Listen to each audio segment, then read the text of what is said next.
sobre todo un día antes de empezar el receso. Voy a introducir al profesor Eduardo Peris. El profesor Eduardo Peris se graduó en Química en la Universidad de Valencia, realizó su tesis doctoral en la Universidad de Valencia en 1991, bajo la supervisión del profesor Pascual La Huerta. Posteriormente realizó una estancia postdoctoral de 2 años con el profesor Robert Crabtree en la Universidad de Yale. En octubre de 1998 se trasladó a la Universidad de Jaume I, donde actualmente ocupa una plaza de catedrático de la universidad en el área de química inorgánica. Durante los últimos años, Eduardo Peris ha presentado especial atención al diseño de catalizadores heterobimetálicos por reacciones catalíticas en proceso tándem. Más recientemente ha desarrollado sistemas supramoleculares organometálicos para la encapsulación selectiva de moléculas orgánicas e inorgánicas.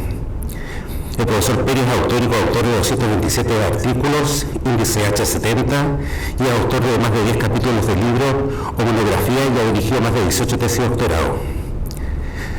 Desde el 2014 al 2018 fue presidente de la Dirección de Química Organometálica de España, GECO, de la Real Sociedad Española de Química, y desde 2017 es miembro del Comité Experto de Museos de las Ciencias Príncipe Felipe en la Ciudad de Valencia.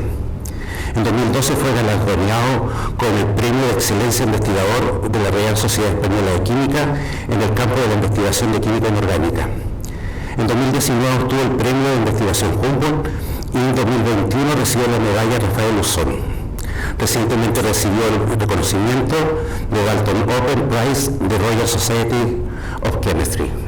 Para mí es un gusto tener nuevamente a Eduardo después de 12 años que vino la última vez, y es un placer que nos visites y puedas compartir con nuestros estudiantes y nuestros profesores. Bienvenido, Eduardo. Bueno, muchísimas gracias, Fernando. En primer lugar, me gustaría agradecer a todos por vuestra presencia para venir a estas charlas, pero que espero no decepcionar. Y en segundo lugar, y probablemente más importante, quiero agradecer a mi amigo Fernando su invitación no solo a venir aquí a la Universidad de Santiago de Chile para dar esta charla, sino además me invitó a una conferencia en el Congreso de la Sociedad Chilena de Química, y por tanto pues llevo bastantes días aquí. Muy agasajado, no solo por Fernando, sino también por Ale y por Eric, ¿no? Y bueno, yo creo que cuando vuelva a casa, no sé si mi mujer me va a reconocer porque me he dado 3 o 4 kilos como consecuencia de esta estancia que afortunadamente he terminado. Y afortunadamente es lo que se refiere a mi ganancia de peso. Bien, hoy voy a contar un poco la química que estamos desarrollando en la Universidad de Jaume I, en mi grupo de investigación en Castellón, que más o menos se resume con ese título que he llamado el uso de carbonos heterocíclicos como herramientas para preparación de ensamblajes supramoleculares y también como herramientas para obtención de catalizadores switchable catalyst, o lo que se podría traducir, aunque nadie utiliza ese término, catalizadores conmutables. En mi charla Puerto Varas, pues hablé solo de la parte de química supramolecular y, bueno, evidentemente, pues ahora lo que voy a hacer es también complementar esta charla para los que estuvieron allí, para que no decepcionarles un poco con la parte de catálisis que voy a dedicar en la última parte de esta charla. Bien, simplemente para hacer un resumen de lo que hemos hecho en nuestro grupo de investigación durante los últimos años. Estuvimos fundamentalmente interesados en la obtención de ligandos de tipo bicarbono y tricarbono, comunicados por lo que se llaman pi spaces, o en el caso sistemas problemáticos rígidos, porque pensamos que estos podrían ser muy útiles para la preparación de catalizadores multimetálicos. ¿Y por qué queríamos preparar catalizadores multimetálicos? Bueno, pues en principio queríamos alcanzar dos objetivos. El primero era intentar ver si podíamos obtener sistemas en los que se pudiera estudiar de una forma muy clara la cooperatividad catalítica entre los metales que conformaban esas unidades di- y trimetálicas. Y en segundo lugar, en una investigación que resultó bastante exitosa, obtuvimos una gran variedad de compuestos hetero-dimetálicos con los que pretendíamos que cada uno de los metales que están componiendo esa estructura dimetálica activara un ciclo catalítico diferente, de forma que la combinación de estos ciclos nos permitiera diseñar procesos también sofisticados, o más o menos sofisticados. En cualquier caso, pues esta química, paramos a hacerla hace más o menos 10 años, y si a ellos les está interesando conocer algo más, pues publicamos un review en esta revista Chemical Science en el año 2014. Bueno, el caso es que, como consecuencia de esta investigación, durante esos años habíamos preparado un montón de compuestos de policarbono y tricarbono unidos con sistemas poligonales rígidos, como los que se muestran en esta diapositiva. Entre ellos preparamos un montón de ligandos de los que se conocen como Janus de alcalcanes, un ligando de tipo Janus, simplemente para recordar algo que no lo sepa, es un ligando que es capaz de coordinar a dos metales de una forma facialmente opuesta y direccionalmente opuesta, como en estos casos que tenemos aquí.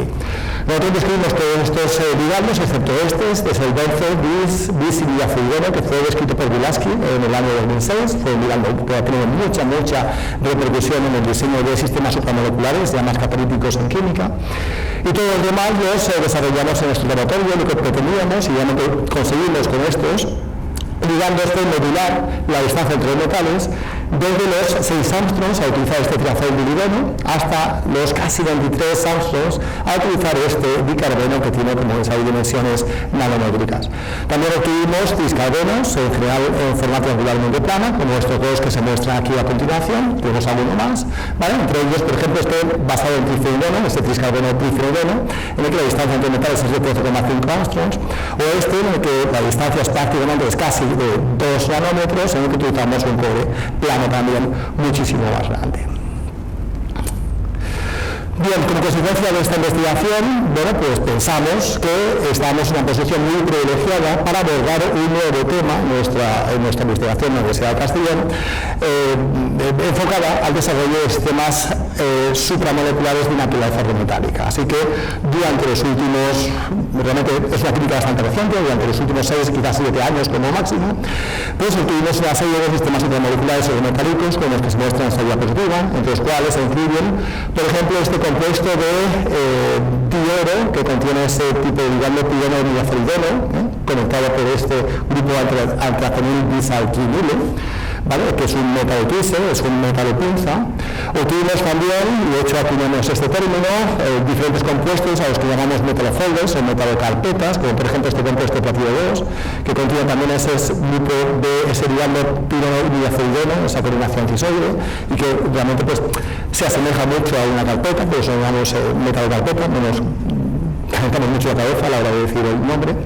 Luego obtuvimos muchos compuestos de tipo metalorectángulo o incluso metalocuadrado, como por ejemplo ese compuesto de tetraníquel conectado por este pirono disilazurideno y además por lipidina en combinación.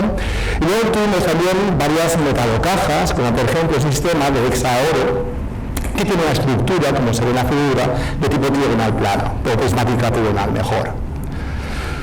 Yo voy a hacer un breve resumen de algunos de los aspectos más destacados o quizás más recientes sobre esta química supramolecular, porque realmente me gustaría enfocar más la segunda parte de la charla a los aspectos catalíticos, que son los que realmente me tocó en la charla de Porto Varas. Bueno, uno de los compuestos que obtuvimos, en principio nos interesaba mucho obtener compuestos de tipo metalopinza, y una de las veces más recientes que tuvimos y que realmente tuvimos más en repercusión mediática en los ámbitos de investigación química, fue el que voy a mostrar así. Hicimos esta reacción con este dibenzo acribina con dos alquinos, ¿vale? Con dos equivalentes de este pirono diazolidel compuesto de oro, terminado en cloro. La reacción la hicimos en medio básico, las osas, en medio para desprotonar los alquinos terminales.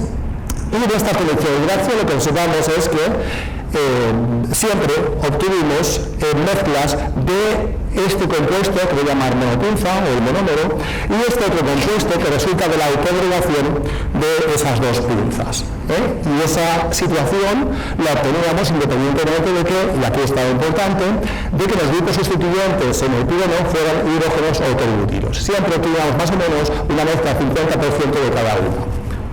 Lo que es realmente curioso, y esto es muy importante, aquí hay una diferencia de matiz que sí que me gustaría mencionar muy bien, es que cuando estos sustituyentes son hidrógeno, entonces estos dos compuestos están en equilibrio y por tanto no podemos separar los dos compuestos uno del otro. Si necesitamos una separación, por ejemplo, por una de cromatografía, pues automáticamente al interconvertir, esa interconversión es muy rápida y siempre vamos a tener una mezcla más o menos al 50% de uno y otro. Sin embargo, y aquí está el matiz, cuando realizamos la reacción con grupos perbutilos, sustituyendo este grupo pirono. Lo que observábamos es que estos dos compuestos no estaban en equilibrio y de hecho podemos separarlos muy bien por columna de cromatografía. Más o menos obtenemos un 50% de cada uno de ellos. Bien, nosotros pensamos que esto era muy raro, era algo que no sabíamos explicar. No tenía ningún tipo de, según nosotros pensamos, explicación clara, y por lo tanto decidimos abordar un estudio mucho más detallado. Los estudios que hicimos fueron básicamente por espectroscopía de RNA, hicimos muchísimos RNA de protón, diferentes temperaturas, diferentes disolventes, la síntesis también la modificamos muchas veces, pero realmente lo que nos dio más información fue el análisis por espectroscopía de masas. Y aquí voy a mostrar lo que hicimos. Bien, lo que hicimos es aplicar la espectroscopía de masas, pero aplicando la técnica que se llama collision induced dissociation, es decir, la disociación inducida por colisión. Bien, no sé si saben cómo funciona esta técnica, pero básicamente lo que consiste es en someter nuestra muestra ionizada en una diferencia potencial, es decir, la aceleramos y la hacemos chocar contra una molécula neutra. Este choque provoca la rotura de nuestra molécula objetivo, nuestra molécula de estudio, y por el estudio de la fragmentación podemos obtener información muy valiosa sobre cuál es la naturaleza del sistema supramolecular, y además también podemos obtener información sobre la fortaleza relativa de los enlaces que se van rompiendo. ¿De acuerdo? Más o menos eso es lo que pasa. Bien, pues aquí tenemos un experimento hecho con el compuesto, este compuesto dímero, en el que, como vemos aquí, tenemos el sustituyente de hidrógenos. Es muy importante que nos fijemos que aquí lo que tenemos son hidrógenos, ¿vale? ¿Y qué es lo que vemos? Bueno, pues este es el pico de masas del compuesto del dímero. Y sabemos que el compuesto del dímero, porque el patrón isotópico, este patrón isotópico, es decir, la separación entre las señales, entre los picos, me está diciendo que es una especie de catiónica. Y puesto que es una especie de catiónica con ese pico, pues lo que estamos identificando es este compuesto como el dímero diprotonado, y eso lo convierte en bicatiónico. Bien, si aceleramos el compuesto, si aumentamos la velocidad de colisión, ¿vale? Eso evidentemente se hace aumentando el potencial de la máquina, lo que observamos es que, lo que se ve claramente, el patrón isotópico cambia hasta llegar a una situación en la que nos está diciendo que lo que tenemos aquí es un compuesto monocatiónico, por tanto, perteneciente a la especie monomérica protonada. ¿De acuerdo? ¿Qué es lo que nos está diciendo muy claramente este experimento tan sencillo? Bueno, lo que nos está diciendo este experimento es que ese dímero, de forma limpia, se rompe o se disocia dando los dos monómeros simétricos. En una forma gráfica se puede ver que en este vídeo es lo mismo que como si tuviéramos dos pinzas ensambladas que se separan de forma limpia y luego se vuelven a asociar. ¿De acuerdo? Eso es lo que está pasando. Cuando tenemos el compuesto al principio, aplicando el pico potencial, tenemos la forma dímera que al romperla se rompe de la forma más sencilla que puede, es decir, dando o generando los dos monómeros.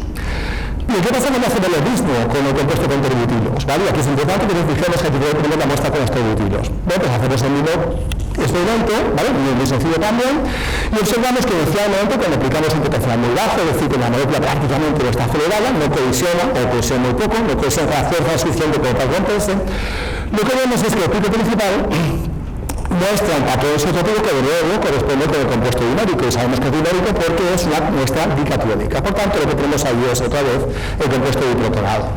Si aceleramos ese compuesto, si aumentamos la velocidad de colisión, de nuevo vamos a ver cómo esa molécula se rompe de la forma que puede, de la forma más fácil que puede, y como se observa aquí, si nos fijamos en este pico, vemos que poco a poco va cambiando el patrón isotópico hasta que al final tenemos una forma dominante en la que el patrón isotópico coincide con el monómero de nuevo. ¿De acuerdo? ¿Pero qué más vemos? Bueno, pues vemos que se generan tres picos de fragmentación simultáneamente a la producción del monómero. ¿Qué es lo que quiere decir eso? Bueno, pues afortunadamente fuimos capaces de determinar cuál es la naturaleza de estos picos y es la que se muestra en esta diapositiva. Por ejemplo, el pico C, ese pico de ahí, es una combinación de este compuesto, este fragmento, que resulta de la rotura del enlace alquilo-oro, de ese fragmento pirono-ilidofelideno, junto con esta asociación de este compuesto de aquí, eso sería el compuesto C. El compuesto D contiene el fragmento complementario resultante de la fragmentación anterior, y el fragmento A, que es ese fragmento de aquí, pues contiene dos fragmentos de oro y ilidofelideno y además un compuesto monómero. Lo que es lo que nos está diciendo este experimento. Bueno, pues este experimento tan sencillo lo que nos está diciendo es que si queremos separar este dímero con terbutilos, tenemos que romper enlaces covalentes. No hay una rotura limpia. ¿de acuerdo? Entonces, ¿cómo podemos explicar este efecto? Bueno, pues este efecto se explica muy bien, o se ve muy bien, o lo hubiéramos visto muy bien si hubiéramos avanzado con un poquito más de detalle desde el principio la estructura cristalográfica, la estructura molecular obtenida por el factor de rayos X, mejor dicho, ¿vale?, de nuestro compuesto híbrido contributivo, que es este de aquí. En rojo tenemos una pinza, ¿vale?, y en azul tenemos la otra autoasociada, ¿de acuerdo? De forma que si intentamos separarlo uno de otro, lo que observamos es que va a llegar un momento que los grupos tributil chocan y por tanto hay un impedimento que impide que esa molécula se disocie. Esto se ve muy bien, por ejemplo, en este vídeo, en el que, por ejemplo, esas barras sólidas representan los grupos tributilos, en los que, bueno, se ve, si intentamos separarlos, bueno, pues hay un impedimento provocado por esas barras que hace que esa molécula no se pueda romper, evidentemente, a no ser que se rompa un enlace covalente. ¿De acuerdo? Bien, pues esto resulta muy interesante porque realmente lo que tenemos aquí es una nueva molécula que pertenece o que se puede clasificar dentro de lo que se conoce como Mechanical Interlock Molecules, o moléculas entrelazadas mecánicamente, que tal y como se definió, como definió Stoddard, son moléculas que están unidas a través de lo que se conoce como enlaces mecánicos. ¿Qué es un enlace mecánico? Bueno, un enlace mecánico no es un enlace químico, un enlace mecánico es un enlace físico, que realmente implica una conexión en el espacio dentro de dos o incluso más componentes, de forma que ellos no pueden ser separados a no ser que produzcamos la ruptura de enlaces covalentes, ¿vale? Hasta el momento solo hay tres tipos, o solo había tres tipos de mecánica de moléculas entrelazadas mecánicamente. Y estas son el bien conocido catenano. Un catenano es una asociación de dos o más macrociclos a través de uno o más enlaces mecánicos. Aquí tenemos el más sencillo, que implica la asociación de dos macrociclos, que realmente son dos eslabones de una cadena. Luego tenemos un rotaxano, los rotaxanos, que consisten en un macrociclo que está atravesado por una molécula lineal, que a su vez termina en dos grupos muy voluminosos, que impiden también que se separe un componente de otro.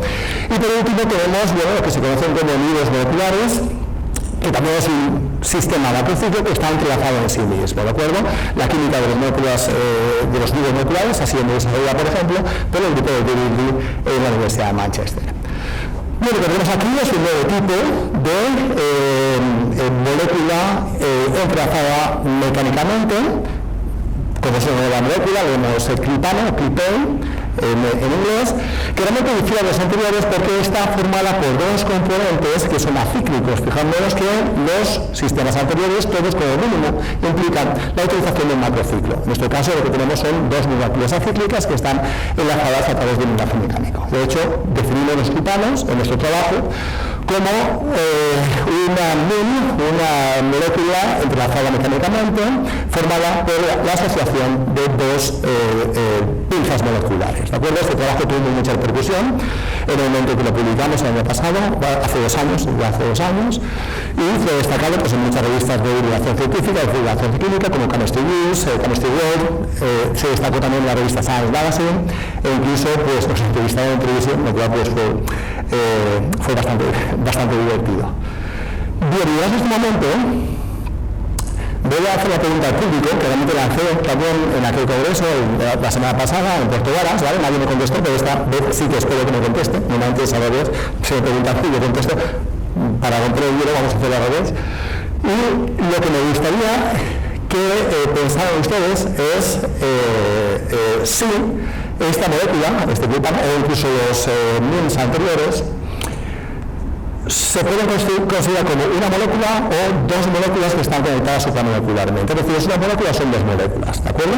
Y aquí no es esto una pregunta filosófica, es un poco metafísica, sí que es cierto, ¿vale? Pero en cada caso sí que tiene una solución clínica que me gustaría desvelar al terminar la charla. Bien, os dejo pensando en eso, yo sigo mío, que es mi charla, ¿vale? Tenemos más cosas que contar. Bueno, el caso es que durante los últimos años, pues, nuestro grupo de investigación pues, desarrolló muchos diferentes sistemas supramoleculares, muchas estructuras con diferentes geometrías, como por ejemplo las que se muestran en esta figura. Por ejemplo, pues metaloclorados de paladio que utilizamos para la encapsulación de fluoreos, obtuvimos metaloctángulos basados en oro para encapsulación de moléculas planas, obtuvimos varios metodopinzas para encapsulación de compuestos planos e incluso compuestos metálicos cuadrado-planos, o tuvimos sistemas tridimensionales planos, como el anterior que hemos mostrado antes, e incluso tuvimos un compuesto de tipo nanodimensional que, bueno, que realmente también ha tenido bastante repercusión, va a ser publicado este año, porque se considera un molecular shuttle. Y de hecho, pues obtuvimos las estructuras moleculares de todos ellos, ¿vale? Aquí tenemos la encapsulación del compuesto de fluoreno, aquí tenemos este compuesto que tiene encapsulado una molécula de pirono, aquí tenemos esta pinza molecular que está encapsulando un compuesto de platino cuadrado plano, por ejemplo.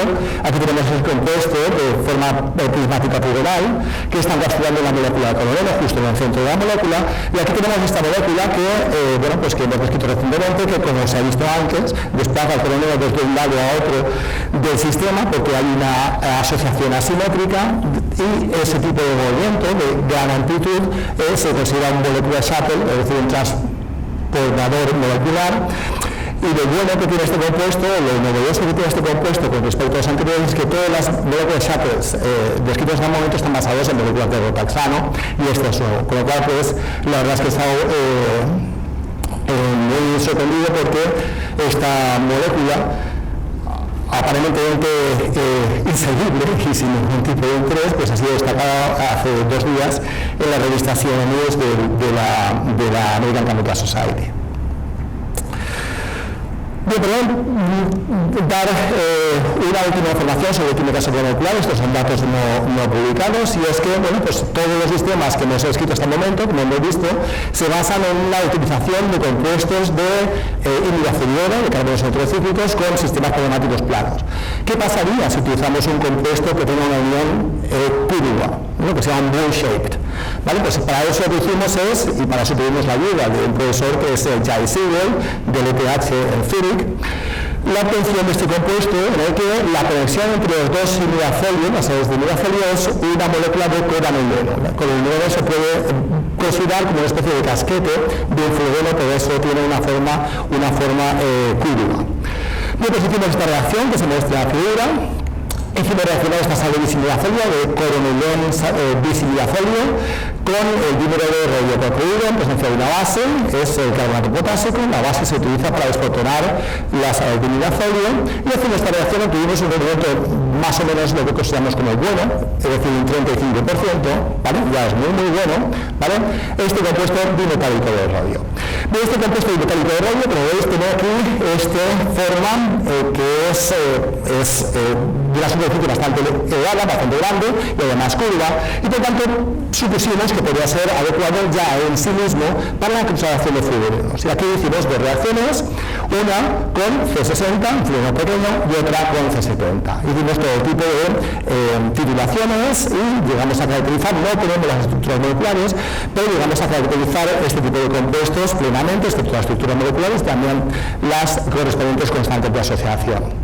Pero claro, ese no era el objetivo. El objetivo era realmente tener una caja molecular, un metal cuadrado con este tipo de compuestos. Entonces lo que hicimos es realmente hacer una siguiente reacción, en la que en primer lugar lo que hicimos es añadir una sal de plata para eliminar los cloros de la esfera de coordinación del rodio. Eso generaría una vacante de coordinación, y seguidamente añadiendo otro ligando conector, que en este caso es la bipirina, nos permite obtener en este caso ya más rendimiento este compuesto que es un metal cuadrado de rodio que combina ese compuesto de coronileno, bisimidazolio y bipirina. Bien, este compuesto también lo utilizamos para la encapsulación de fluorenos, en este caso también C60 y C70. Las constantes de asociación son muy elevadas, las constantes cinéticas también son muy elevadas, ¿vale? Y aquí pues sí que conseguimos obtener la estructura molecular de uno de ellos, que es el que estamos esperando el segundo, que es la cristal. Vamos a analizarlo, y como se ve aquí lo que tenemos es el ajuste perfecto dimensional de las dos esferas, o trozos de esfera del coronileno, y la estructura del fluoreno, que está perfectamente ajustada a lo que es la dimensión y a la forma de esa caja molecular. ¿De acuerdo? El resultado está sin publicar, y por tanto, pues, a pesar de que está grabada esta charla, con el anterior pues yo pediría máxima discreción. Bien, y aquí termina todo lo que se refiere con respecto a la parte de química supramolecular. Voy a intentar resumirlo al máximo, ¿vale?, para dedicarme a esta segunda parte, que va a estar más dedicada a la parte de catálisis. Bien, como hemos visto hasta el momento, uno de los escazos, uno de los motivos más repetidos en nuestra química supramolecular, especialmente esta molécula de purano, ¿vale? Y con ella hemos obtenido tanto lo que conocemos como los beta-lactoíces como los beta-cuadrados o beta-rectángulos que hemos visto en las diapositivas anteriores. Entonces, llegado a este momento, hace muy poco, el año pasado, realmente pensamos, ¿por qué no podemos sustituir, por qué no pensar en sustituir esa estructura del purano por otra, que es esta de naftalondiimida? Y pensamos esta situación, pensamos en hacer este cambio por varios motivos, por tres motivos.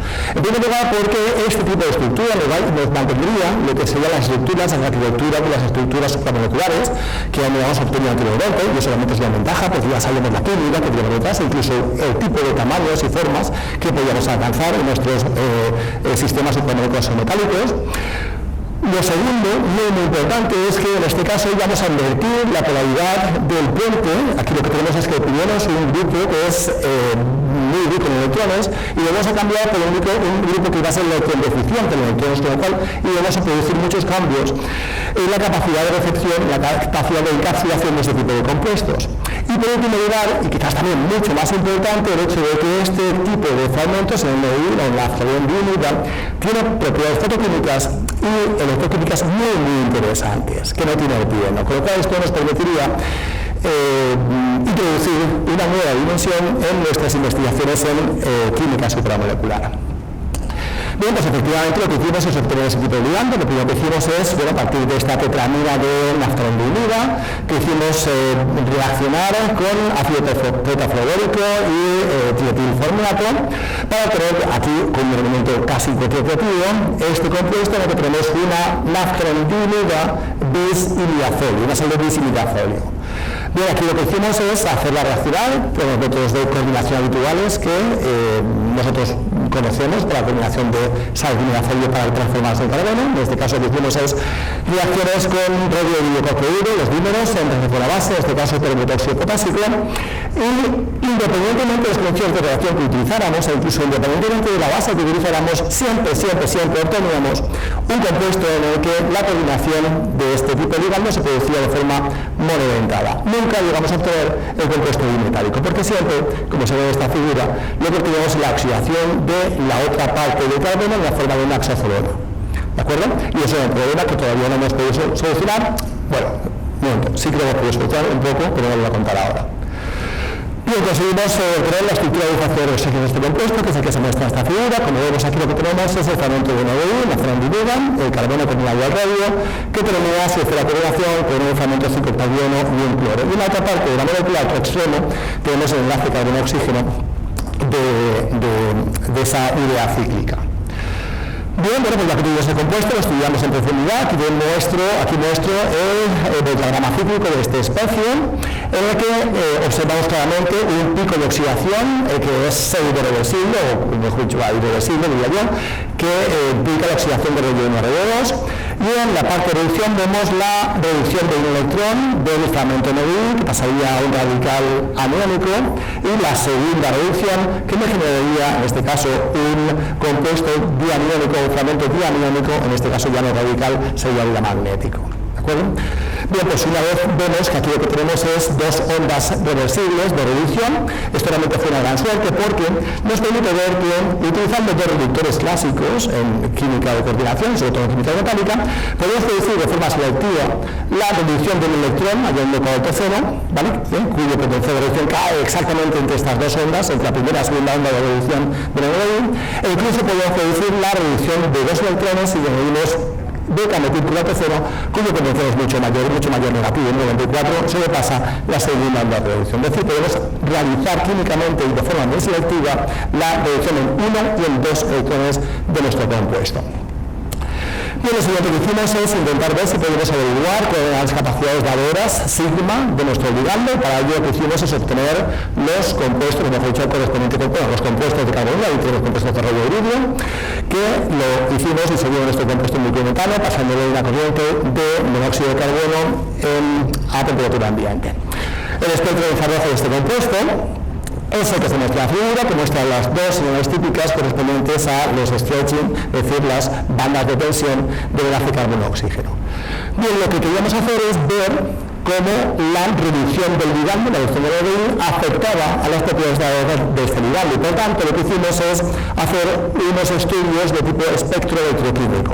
Esto lo que quiere decir es que lo que producíamos es electroquímicamente la reducción de los compuestos a la vez que adquiríamos los correspondientes espectros de infrarrojo. Entonces vamos a ver qué pasa. Bien, cuando producimos la reducción en un electrón, ¿vale? Lo que ocurre es que las frecuencias de vibración bajan en 10,5 centímetros a menos 1. Lo que realmente lo está diciendo es que esa reducción en un electrón está aumentando la capacidad de la ligando, y eso lo está viendo de forma muy receptiva el carbonilo que está unido al ligando. Si producimos la reducción de los electrones, lo que tenemos es además una siguiente disminución de la frecuencia de vibración de la tensión del neón en otros 9 centímetros a menos 1.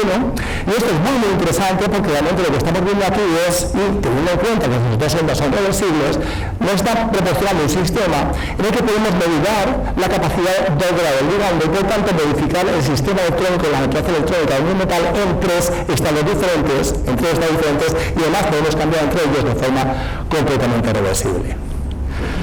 Y evidentemente lo que queríamos hacer es ver si esto lo podemos aplicar en catálisis, si esto realmente tendría alguna traducción en catálisis, y para eso lo que hicimos es estudiar la reacción modelo que tenemos en nuestro laboratorio, que funciona muy bien, que es la reacción de ciclo y isomerización de ácidos alquinoicos terminales, para dar este tipo de lactonas extracíclicas, lactonas extracíclicas. Como catalizador de esta reacción utilizamos por varios motivos, realmente por tres motivos. En primer lugar, porque es una reacción muy fácil de seguir. Tenemos un reactivo que genera un solo producto, que tiene muy fácil seguirlo por el orden de protón, por ejemplo, en un estándar. Es muy sencillo hacer esa reacción.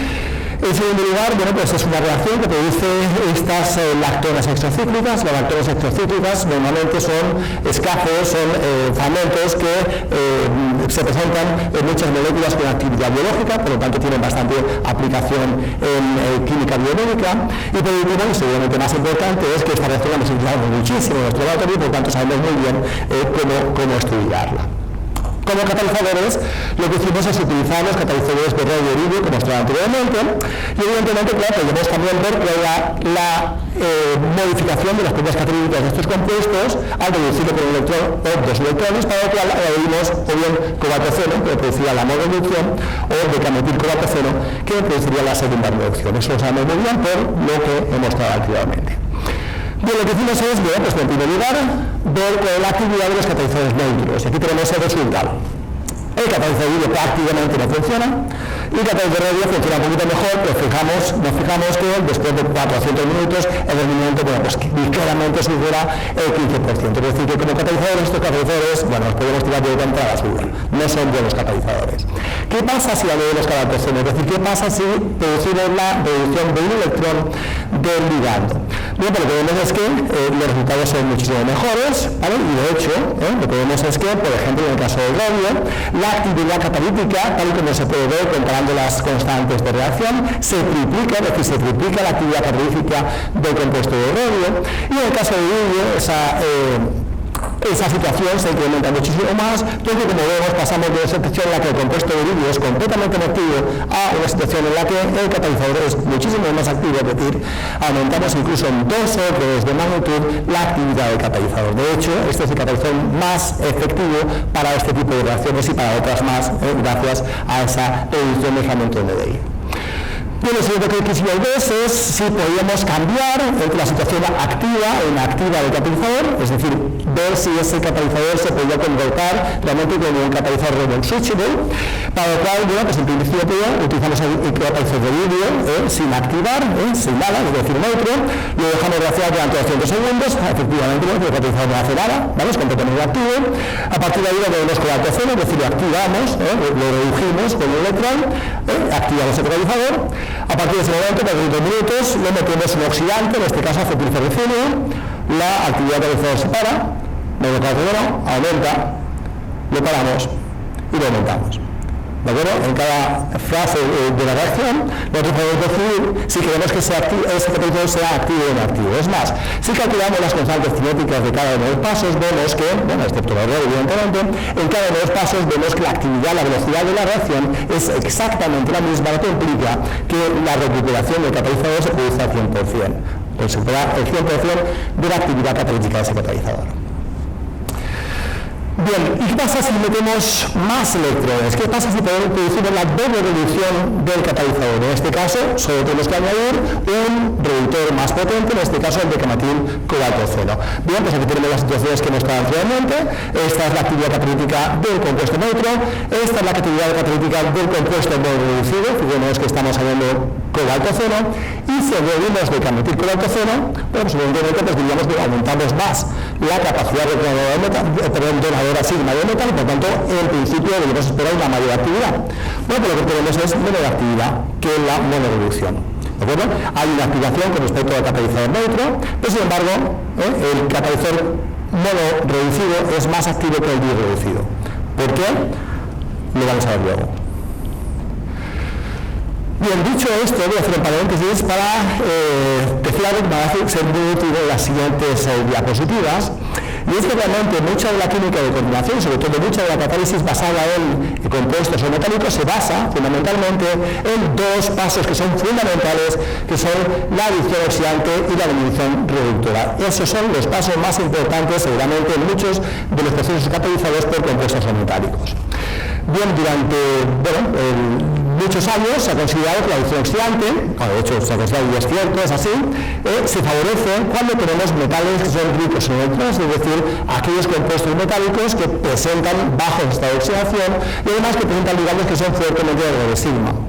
Por el contrario, la eliminación reductora normalmente se favorece por compuestos que son electroneficientes, es decir, aquellos que están en alto estado de oxidación y que presentan ligandos electroneaceptores.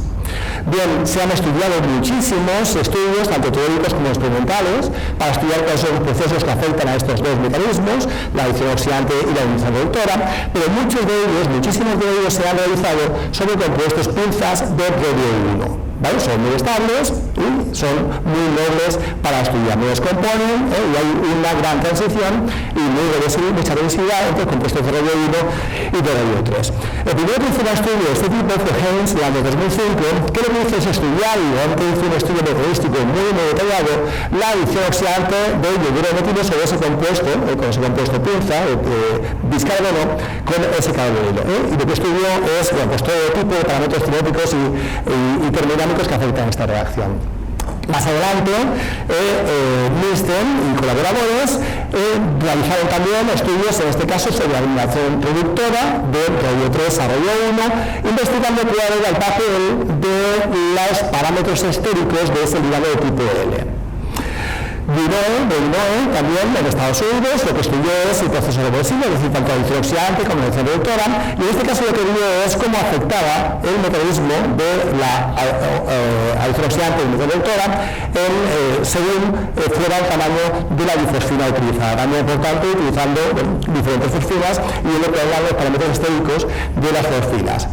Y por último, los trabajos muy elegantes también de Chaplin y colaboradores, no por aquí, pero Chaplin y colaboradores, en el año 2020, más recientemente, en lo que se dio cuenta es de que este tipo de compuestos, biscarbonos de rodio con piridinas, daban adiciones oxidantes muy fáciles con este compuesto, que es el bifenilo, y sin embargo, si cambiaba los carbonos por las fosfinas, pues se daba cuenta de que la reacción no funcionaba, es decir, con biscarbonos esa adición oxidante es mucho más fácil que con fosfinas, lo cual también en principio pues me indujo a pensar que hay unos factores electrónicos muy importantes.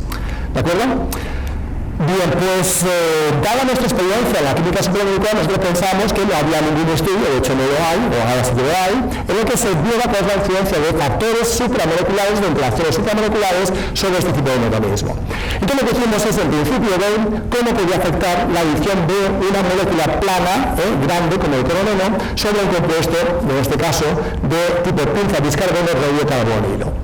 Entonces lo que hicimos es una serie de titulaciones por monoprotón, ¿vale? Este es el compuesto donde no tenemos nada de coroneno, añadíamos coroneno y lo que vimos es que, bueno, pues que todas las señales correspondientes al ligando de pinza se desplazaban hacia el campo más bajo, hacia el campo más alto, perdón, indicando una muy evidente interacción de tipo pi-pi-statin entre nuestro compuesto y el coroneno. De hecho, este tipo de titulación permitió calcular la constante entre el compuesto asociado y el compuesto libre de 270 mg-1, que realmente es una constante bastante elevada. Es decir, hay una interacción muy fuerte, bastante fuerte, entre el coroneno y nuestro compuesto de tipo pinza. Bien, lo siguiente que quisimos ver es que si realmente esto iba a afectar a las propiedades electrónicas de mi compuesto, si iba a afectar a las propiedades electrónicas del metal. Y para eso, como tenemos ahí un carbonillo, el carbonillo es una sonda perfecta para saber cuáles son las propiedades electrónicas de nuestro metal, lo que hicimos es hacer espectro infrarrojo de nuestro compuesto, es este de aquí, es el de la izquierda, ¿vale? Sale una señal única a 1932, tenemos un único carbonillo, esta es la señal de ese carbonillo, y conforme añadimos más carbonillo, vemos que la frecuencia del carbonillo se va desplazando hacia más bajas frecuencias, lo que indica que está aumentando considerablemente, es decir, hasta 15 de ahí más o menos centímetros a menos 1, que es lo que aumenta el carácter dador del ligando simplemente por el hecho de añadir cloruro.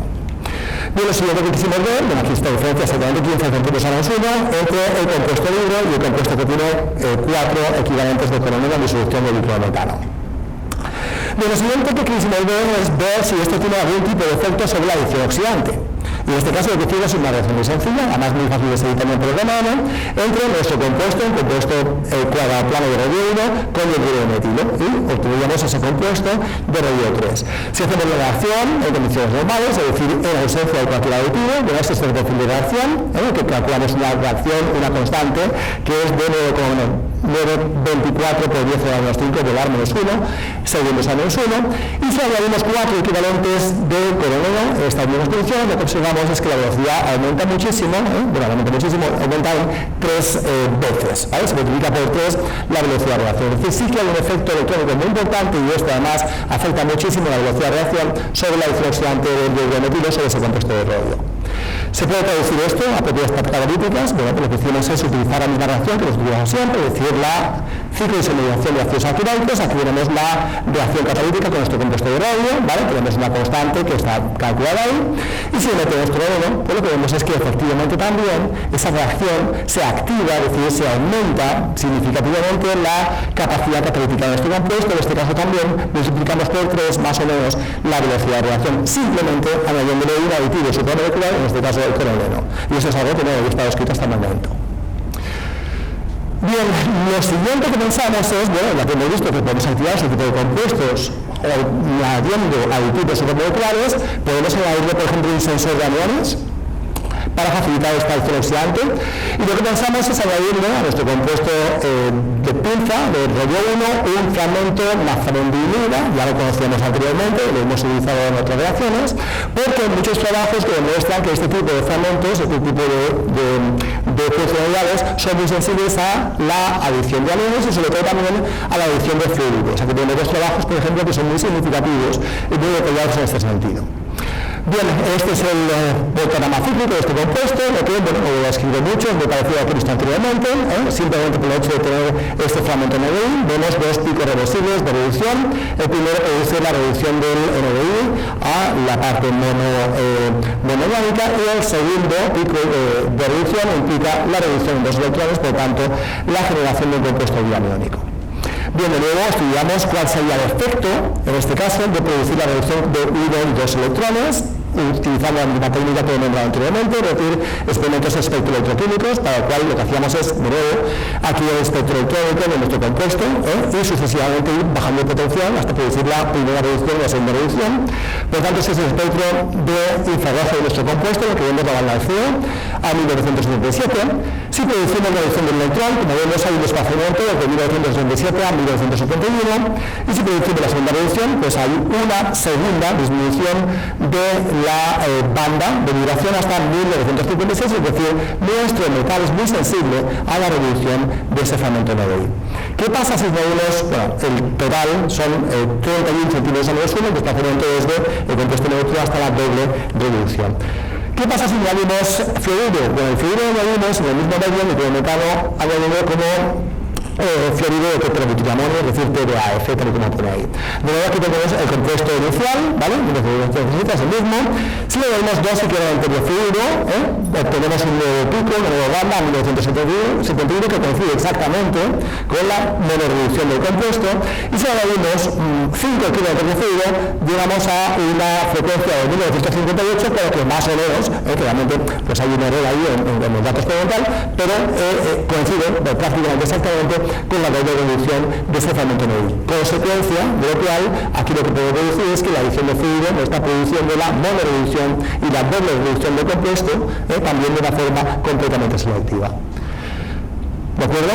Bien, pues aquí lo que estudiamos es ver de nuevo cuál es el efecto de la adición de fluido sobre la catálisis si utilizamos nuestro compuesto neutro en ausencia de ningún tipo de activo. Esta es la curva de reacción, mejor dicho, el perfil de la reacción, en el que calculamos la constante cinética. Si tenemos dos equivalentes de fluido, de nuevo producimos una aceleración muy sustancial, en este caso, de la velocidad de reacción, pero si medimos 5 equivalentes de fluido, en este caso, si producimos esa doble reducción, en este caso sí que podemos aumentar muchísimo más la velocidad de reacción. Lo que quiere decir que en este caso tenemos claramente también un catalizador que tiene 3 formas de actividad en esta reacción catalítica particular en función de la cantidad de fluido que añadamos. Bien, pues ¿qué hemos aprendido de todo esto? Bueno, pues de aquí, de todos esos datos que hemos obtenido, podemos extraer la siguiente información que nos va a ayudar a entender bien el mecanismo de esta reacción. Lo primero es que, bueno, tal como hemos visto en todas las reacciones que hemos mostrado anteriormente, las catálisis de perfil de reacción son rectas, ¿vale? Son todas rectas, y eso lo que implica es que la reacción es de orden cero con respecto al sustrato. El que sea de orden cero con respecto al sustrato nos da mucha información mecanística, porque eso quiere decir que lo que se llama el resting state, ¿vale? O lo que es el paso que está justo antes del paso dependiente de velocidad de reacción, implica que el sustrato ya está coordinado directamente al metal, es decir, que el paso lento de la reacción no hay una coordinación o descoordinación del sustrato con respecto al metal. Es decir, eso lo que implica es que la velocidad de reacción no depende de la concentración del sustrato, porque el sustrato ya está previamente coordinado a la esfera de coordinación del metal. Lo segundo es que la reducción con un electrón de catalizador aumenta la actividad catalítica de nuestro catalizador. Y eso lo que está diciéndonos es que seguramente el paso lento de la reacción puede ser o bien una adición oxidante. Aquí, no, perdón. Es una oxidación, lo que quiere decir que seguramente sea una reacción oxidante, o si no es una reacción oxidante, es una situación en la que el sustrato se hace más susceptible de sufrir un ataque de tipo nucleofílico. ¿De acuerdo? Y por último, la reducción con 2 electrones, como hemos visto en los casos anteriores, produce una mejora en la actividad catalizador, ¿vale? Pero esta mejora es inferior a la que produce la reducción con un electrón. Eso era una situación bastante rara, pero solamente lo que quiere decir es que si sobre reducimos nuestro compuesto, lo que estamos haciendo es bien favorecemos mucho el oxidante, pero estamos desfavoreciendo la eliminación del todo, que debe ser otro paso del mecanismo de reacción. Bien, pues la reacción, más o menos, el mecanismo característico de este tipo de reacción es el que se muestra en esta figura. Realmente hay 2 mecanismos catalíticos que se proponen para este tipo de reacciones. Los primeros que propusieron los tipos catalíticos fueron Milstein y Marder en el año 88 y 87. Ellos propusieron un ciclo como este, ¿vale? Y mucho más adelante, Drake y colaboradores en 2015 propusieron un mecanismo diferente. Ahora voy a explicarle un poco más o menos cómo son. El primer ciclo más sencillo, más metálico, es este que procedía este compuesto de rollo 1. Primero que tenemos es la coordinación de alquino para generar este compuesto de aquí, ¿de acuerdo? Seguidamente lo que tenemos es una reacción de adición oxidante del enlace oxígeno-hidrógeno para generar este metadociclo de rollo 3. Aquí tenemos una oxidación, ¿de acuerdo? Aquí lo que tenemos, el siguiente paso es una inserción del alquino en el enlace rodio-hidrógeno para generar este compuesto metadociclo con esa virilo exocíclico. Y por último lo que tenemos es el último paso de reacción, que es común a los dos mecanismos, una eliminación reductora. El paso alternativo, que es el más moderno, el propuesto por Breit y colaboradores en Alemania, implicaría que en lugar de pasar por esta reacción de reacción oxidante, lo que tenemos es que en esta situación de aquí se produce un ataque electrofílico del protón del ácido carboxílico a el carbono terminal del alquino, ¿de acuerdo? De forma que se generaría otra vez este especie 4, por una reorganización de la molécula, y el último paso podría ser lo mismo otra vez una eliminación reductora. Bien, dado que nosotros lo que hemos demostrado es que los compuestos pinza de rodio son muy activos en este tipo de catálisis, ¿vale? Si suponemos que, bueno, si como sabemos, esos compuestos de rodio pinza son compuestos de 16 electrones, al combinarse alquino, ya serían compuestos de 18 electrones, si los sometemos a la acción oxidante llegaríamos a un intermedio de 20 electrones, ¿de ¿de acuerdo? Lo cual, pues evidentemente, pues, va a estar prácticamente prohibido en el mecanismo catalítico. Y eso realmente lo que nos hace es descartar ese primer mecanismo, ese camino del proceso de reacción. Con lo cual, realmente, pues aquí lo justificamos o apoyamos un poco más el mecanismo de Breit que nos sugiere ese arreglo autofílico del anillo. Bien, ¿qué podemos saber sobre el gate deterministic de esta reacción? ¿Qué podemos saber sobre el paso dentro de esa reacción?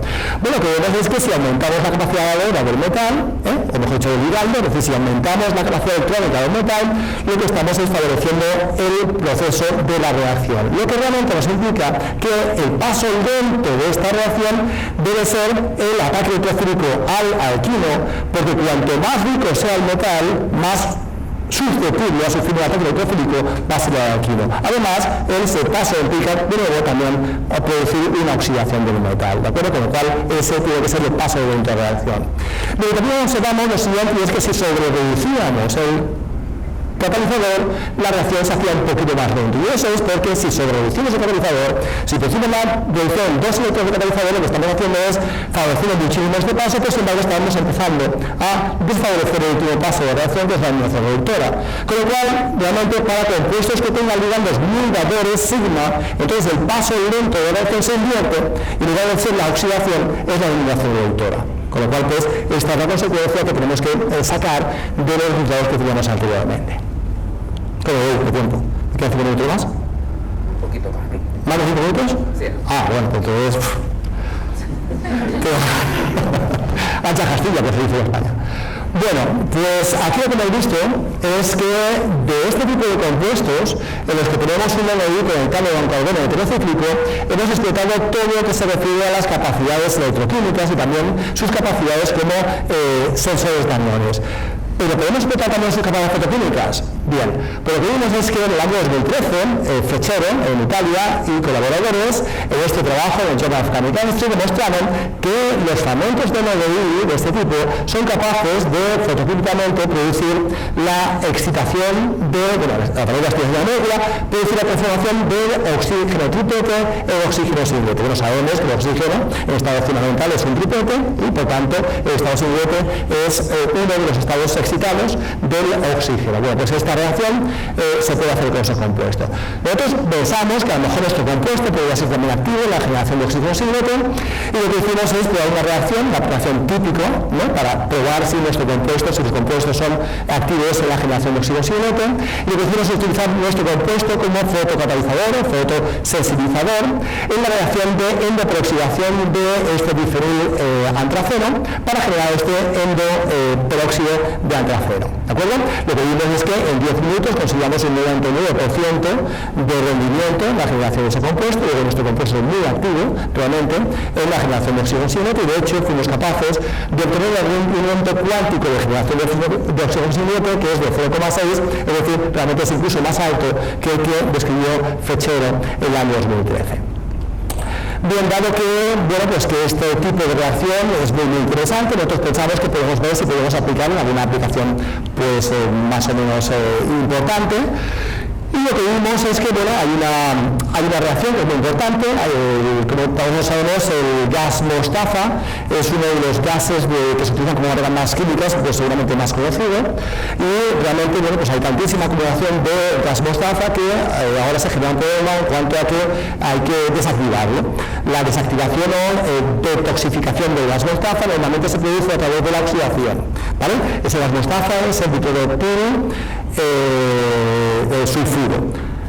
La detoxificación del gas mostaza implica la oxidación a ese dicloroetil sulfóxido, que es un compuesto no tóxico, pero sin embargo la sulfona correspondiente, esa sulfona es un compuesto que es tremendamente tóxico, es decir, es casi igual de tóxico como el gas mostaza. Lo que realmente lo que hay que hacer es intentar buscar sistemas de oxidación selectiva que lleven al sulfóxido y no a la sulfona. Y para este tipo de reacciones, realmente, pues resulta que el oxígeno singlete es muy eficaz. ¿Vale? Es muy eficaz en la obtención de sulfóxido. Bien, pero nosotros intentamos ver si nuestro catalizador sí va a ser efectivo en este tipo de reacción.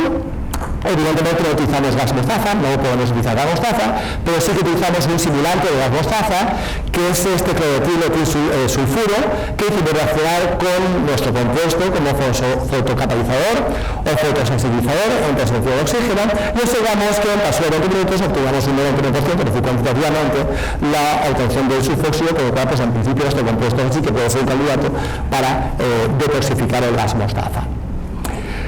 Bien, esta reacción que muestra aquí es una reacción que describió Frank Lorius en el año 2016, es una reacción muy interesante porque realmente implica una reacción de oxidación fotocatalítica de oro 1 a oro 3. Las oxidaciones de oro 1 a oro 3 son muy difíciles de llevar a cabo por dos motivos.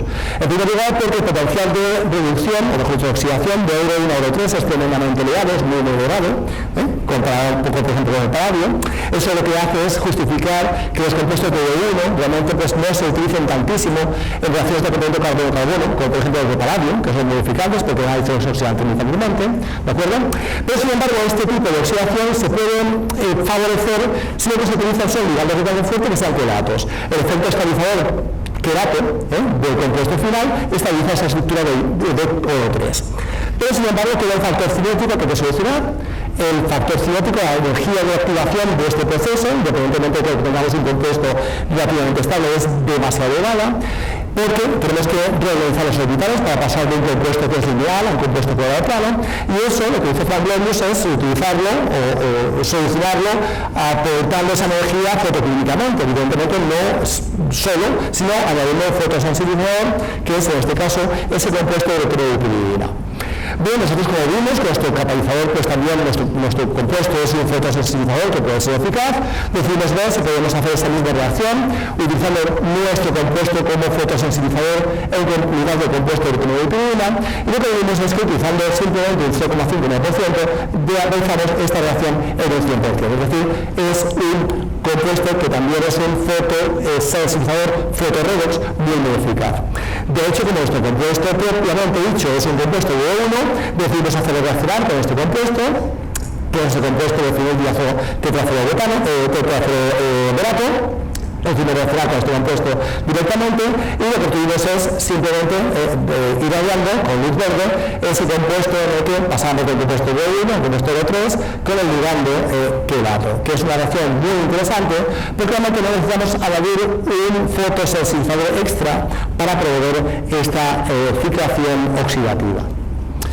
Bien, una vez que probamos que ese catalizador, que nuestro compuesto podía ser un fotosensibilizador en reacciones fotorredox, decidimos ver si podemos utilizarlo en alguna reacción catalítica. Y una reacción muy interesante en el año 2016, descrita por Toster y colaboradores en Estados Unidos, lo que hace es una reacción de acoplamiento carbono-carbono, en este caso, tipo Sonogashira, en el que se hace reaccionar esta sal de tetrafluorohidrato diazoneo con este silano, con un alquino, en presencia de catalizador y un fotosensibilizador. Habitualmente se utiliza como catalizador el compuesto de oro, el típico compuesto de oro trifosfina, y de nuevo como fotosensibilizador ese compuesto de uretroneuropilidina. Y haciendo esta reacción, lo que se hace es obtener una reacción muy parecida a la reacción de Sonogashira. Realmente es una reacción de acoplamiento oxidativo.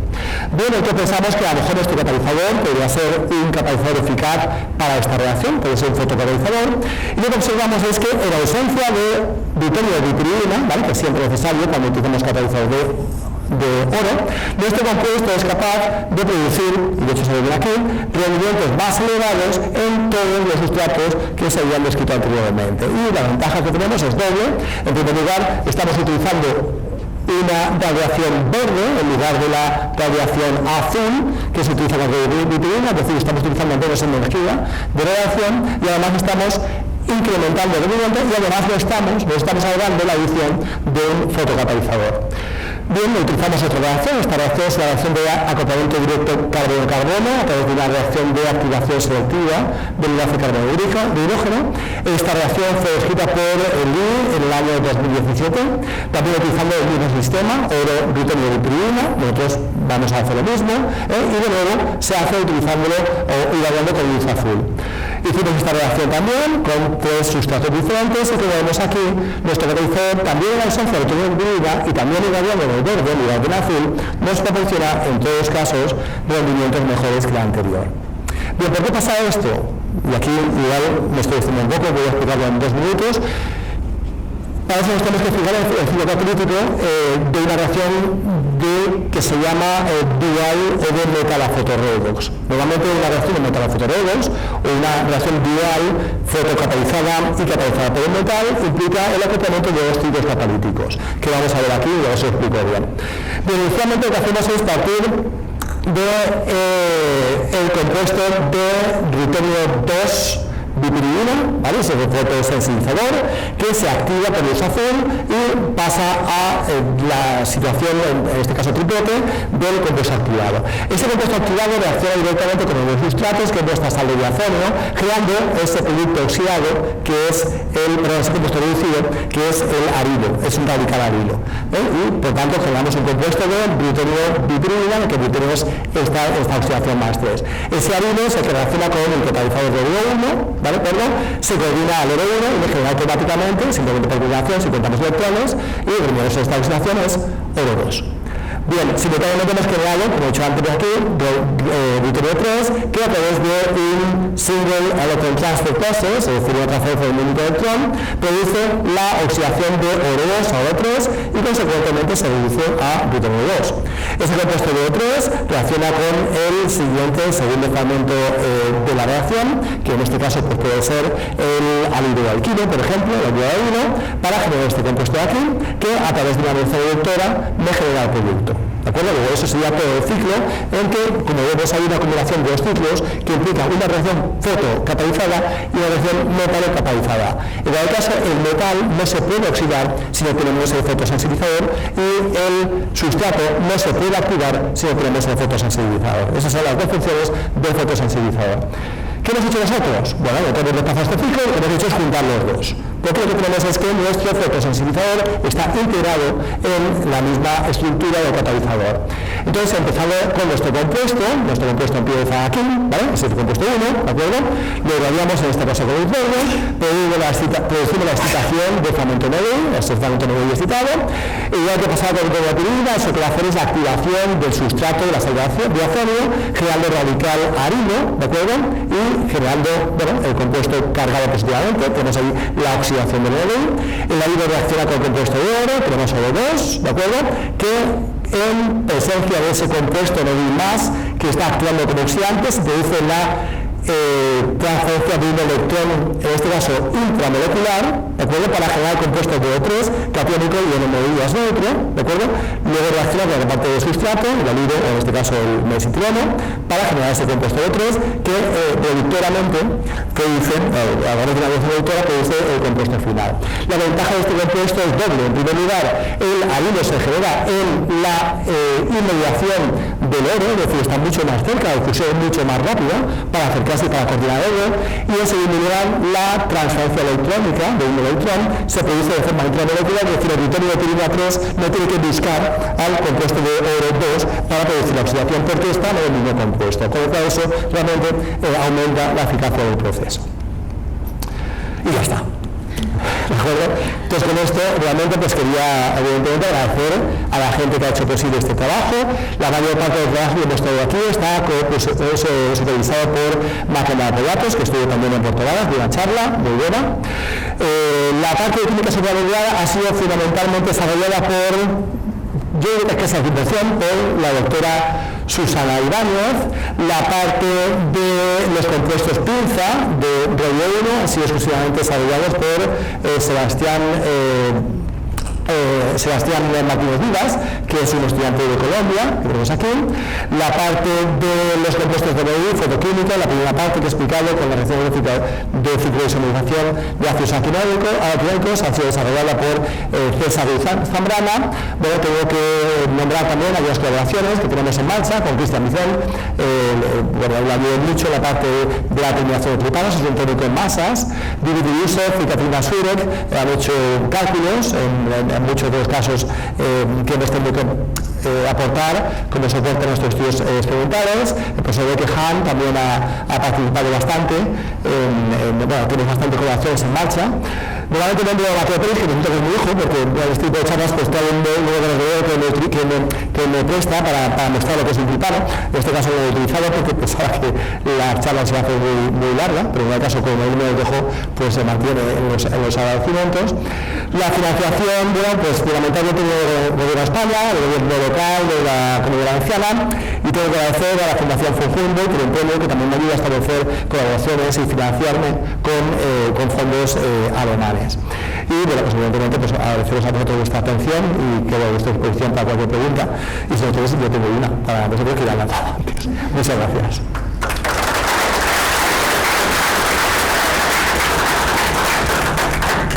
Gracias, Eduardo, por tu presentación. Damos paso a preguntas por parte de estudiantes principalmente y profesores.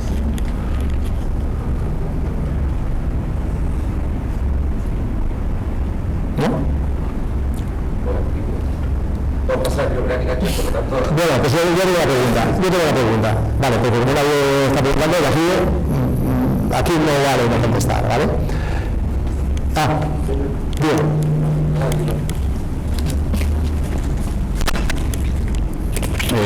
Hola, gracias por la presentación, muy entretenida. Quería preguntar por los sistemas supramoleculares al principio, que había una interacción, no sé si es así, pero de tipo lipid stacking.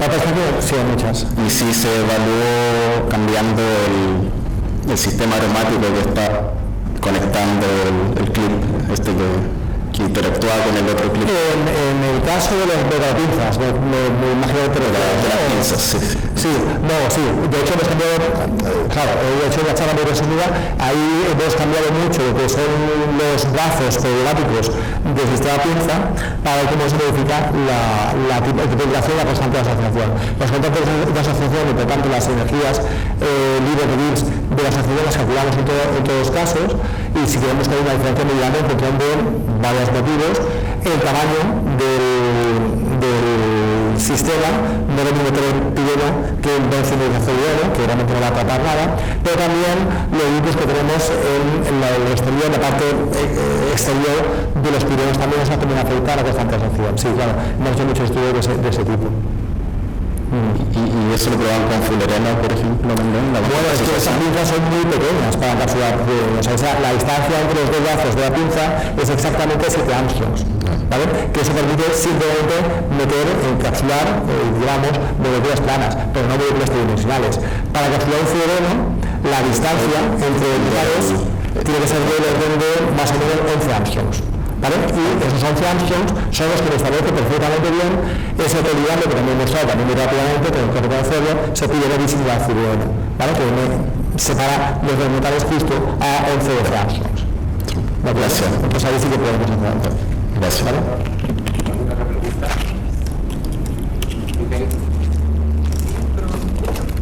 Es que por la grabación se está grabando. Después no se va a escuchar las preguntas. Bueno, muchas gracias por la presentación. Mi pregunta es, ¿qué otro tipo de moléculas se pueden encapsular en el caso de cuando mostraste las cajas que entraban los fullerenos? Y si es que, en caso de que haya otro tipo de moléculas, si hay un tipo de estímulos como para sacarla y meterla nuevamente en la molécula. Claro, sí, ese es el gran reto, ¿no? Eso es lo que se intenta hacer, pues que realmente esa capacitación sea reversible.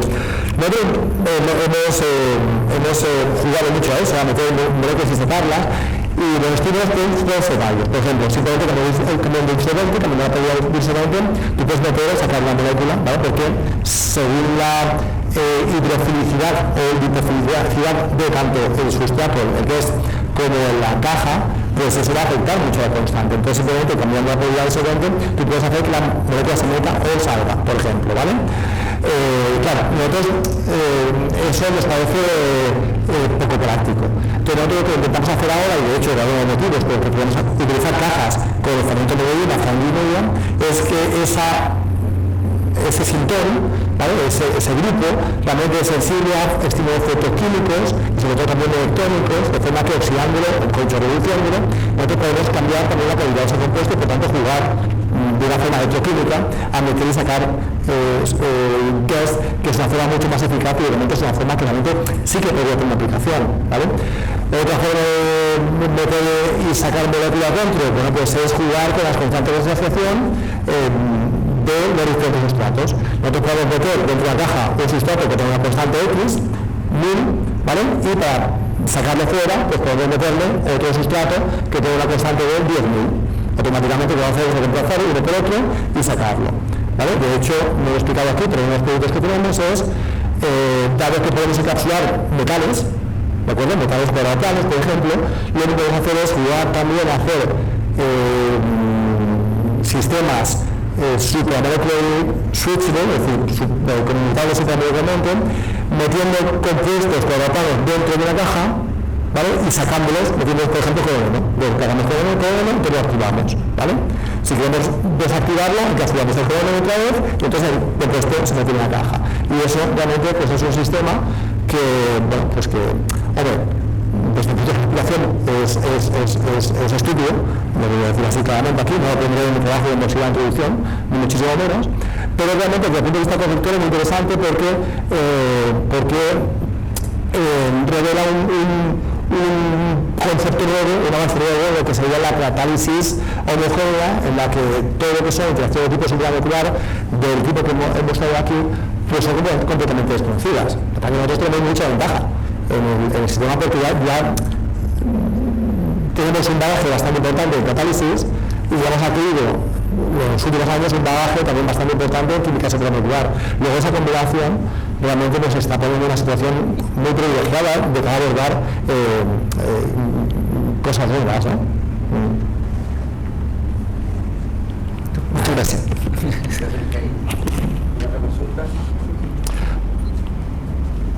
Esperen un segundo.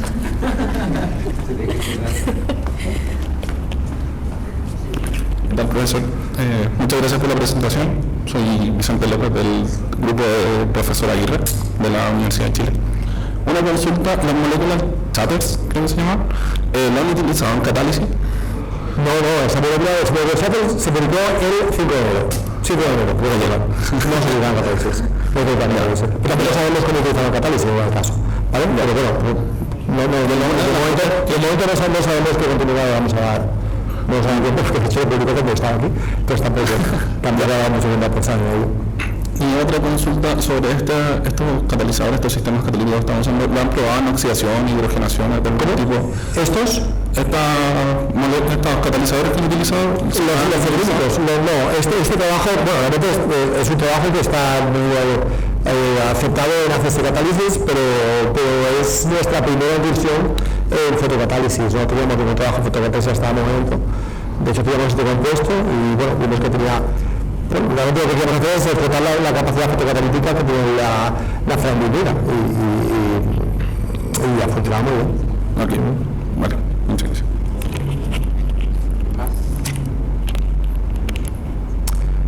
Bueno, entonces, ahora pregunto yo. Las moléculas, ¿puedes darle más o menos al 18 enter? ¿Al navegador? 18 enter. ¿No da 18 enter? No. ¿Te queda 18 y vas a enter? ¿Puedes? Bueno, voy para atrás. Da igual. La pregunta es, vamos para atrás, aparte supramolecular. Hay bastantes, ¿eh? Pam, pam, pam. Ya llegamos.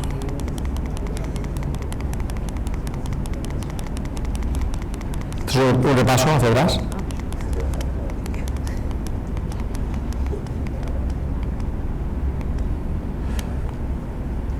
Una molécula de moléculas. Claro, ahí hay un truco. Primero tenemos que saber qué es una molécula. ¿Entonces hay algún crítico en la sala?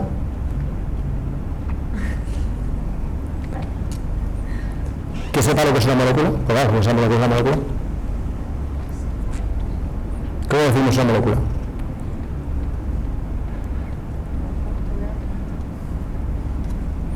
Yo siempre digo a mis estudiantes, si piensas que sabes lo que es, pero no sabes explicarlo, no sabes lo que es. ¿De acuerdo? Es muy sencillo. ¿Vale? Entonces, ¿qué es una molécula? Bueno, pues voy a dar yo la definición para no ponernos en esta situación incómoda, ¿no? Una definición de molécula más habitual es una agrupación de átomos que están unidos por enlaces covalentes, ¿sí o no? ¿Vale? ¿Podemos decir que es eso? Pues eso es una molécula, ¿no? Realmente. ¿Vale? ¿Eso es una molécula o son dos moléculas? Según esa definición. ¿Son dos moléculas? ¿Sí? Pues no. Es una molécula. Y es una molécula porque para separarla tenemos que romper enlaces covalentes. ¿De acuerdo?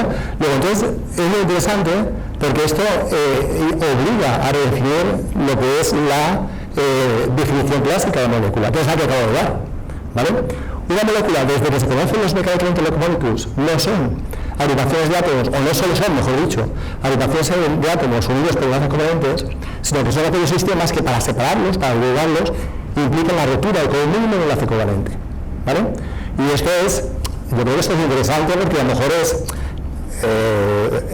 conceptualmente, desde el punto de vista didáctico, porque luego ya, para qué sirva este tipo de cosas o no, ya lo meto, pero lo que es conceptualmente, desde el punto de vista didáctico, yo creo que es muy interesante y da pie a redefinir un poco lo que es el concepto de molécula, que aunque todos tengamos intuitivamente eso, que todo es una molécula, ¿no? Sabemos dibujarla, etcétera, pues la definición que aparentemente también ha estado tan clara durante más de un siglo, ¿no? Pues ahora nos damos cuenta de que a lo mejor tampoco lo ha estado, ¿no?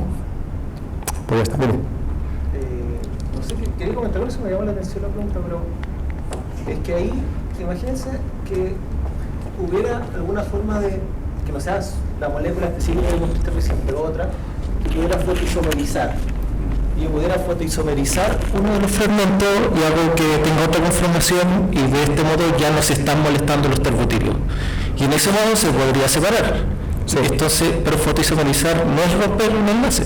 No. Entonces dejaría de ser una molecular al momento que alguien descubriera una ruta de isomerización que desarrolla. Si la única forma, vamos a decir así, si la única forma de separar las moléculas es rompiendo un enlace covalente, entonces es una molécula. Pero una isomerización es la ruta de un enlace covalente. Claro, la isomerización tú no rompes enlaces covalentes. No, realmente, bueno, depende, claro, depende, sí, depende. Depende, sí. Pero no todas, hay isomerizaciones que no. Ya, hay isomerizaciones que no. Sí, no sé. Bueno, tenemos que ver el caso concreto, ¿no? Igual. Aquí está el Lego. No, el Lego se ve, aquí también se ve, que eso no se puede separar. Esto, a ver, ¿no va? Eso no se puede separar, eso es imposible de separar. No tiene flexibilidad suficiente como para separarse, pero todo piensa que se abra mucho, ¿vale? Para evitar el choque entre las barras, pero eso no se puede separar nunca. Solo se puede separar rompiéndolo, y eso no puede isomerizar de ninguna forma. Ahí tenemos que romper un enlace, y además el enlace que se rompe es el oro alquino, que encima el base nos dice cuál es el enlace más débil de la molécula, que es el oro alquino. ¿De acuerdo? Yo creo que depende. En ese caso sí sería una molécula porque ahí no se puede romper, pero si en el caso fotoisomerizamos, no sería. Pero no tenemos que ir a fotoisomerización, es que por ejemplo, vale, eso es una molécula. En ese caso sí. ¿Y esto? Estos son dos. ¿Vale? O sea, la diferencia es entre este sistema y el otro. ¿Vale? La diferencia es terbutrio o hidrógeno. ¿Vale? Y eso cambia en que tengamos dos moléculas o una molécula. ¿De acuerdo? ¿Vale? No, pregunta, muy puntual. ¿Cómo llegan a ella? Claro, esa es la pregunta. No. Claro, a eso, realmente eso es lo que nos confundía al principio, porque decíamos, vale, si esa molécula tenemos que romperla para separarla, ¿cómo se ha formado? O sea, dos moléculas, dos monómeros no van por el mismo motivo, pero al principio de la reversibilidad microscópica, dos moléculas no pueden asociarse. Entonces, ¿cómo se forma? Pues se forma se forma por template, por efecto de template, en el proceso de formación de enlaces. ¿Vale? Esa es la forma, por esa forma, no hay equilibrio entre los entre el monómero y el dímero. El monómero forma dímero y el dímero forma monómero, a no ser que rompamos enlaces.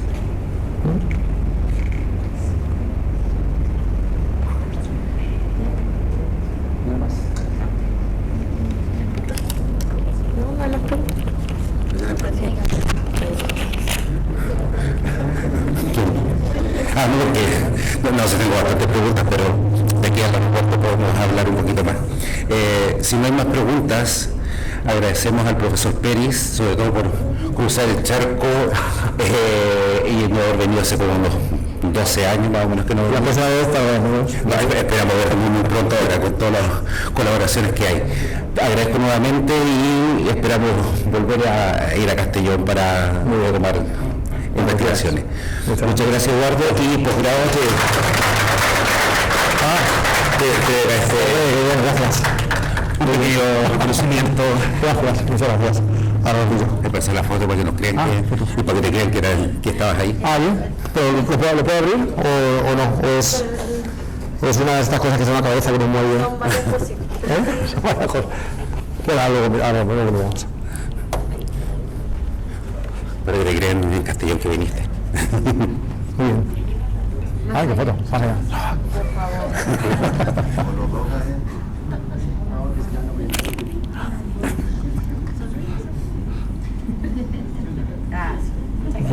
Muchas gracias a todos ustedes. Gracias.